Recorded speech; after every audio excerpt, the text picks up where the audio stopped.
DMK டிவிக்கேன்னு அரசியல் சூழ்ச்சிகளை மட்டுமே எல்லாரும் பேசுறீங்களே, பாதிக்கப்பட்ட மக்களை ஏன் மறந்துட்டீங்க அப்படின்னு இந்த ஒரு குறிப்பிட்ட கேள்வி எல்லாரும் கேக்குறீங்களே. மக்களை பத்தி தானே பேசணும். சரி பேசுறேன், நல்லா கேளுங்க. நேற்றைய தினம் எண்ணூர் அனல் மின் நிலையத்துல சாரம் சரிந்து 9 உயிர்கள் பலியாகி இருக்குது. இதை ஏங்க சின்ன முதலாளி துபாய் பயணத்தை கேன்சல் பண்ணிட்டு வந்து பார்க்கல?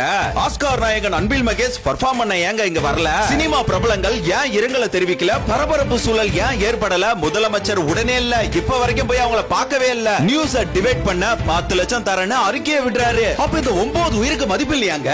இவங்களும் மனுஷங்க தானே. சினிமா பிரபலங்களே விஜய் மீது வன்மத்தை காட்டிக் கொண்டிருக்கும் காட்டு மிராண்டிங்களே, இப்ப எங்க போனீங்க நீங்க? இப்ப புரியுதா?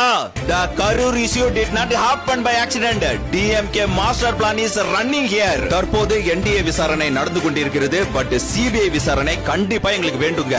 மக்களோட வலியை புரிஞ்சிக்காம நாங்க இல்ல, தளபதி விஜய் அவர்கள் அவங்கள போய் சந்திச்ச பிறகுதான் அரசியல் அடுத்த ஸ்டெப்பே எடுப்பாரு. சோ தர்மத்தின் வாழ்வுதனை சூது கவ்வும், கடைசியில் தர்மமே வெல்லும். தர்மமே வெல்லும் அப்படின்ற வாசகத்தை மறக்காம கமெண்ட்ல சொல்லுங்க. ஆனா ஒண்ணு மட்டும் உறுதிங்க, தர்மம் தாங்க ஜெயிக்கும், நியாயம் தாங்க ஜெயிக்கும். ஆனா கொஞ்சம் லேட்டா ஜெயிக்கும்.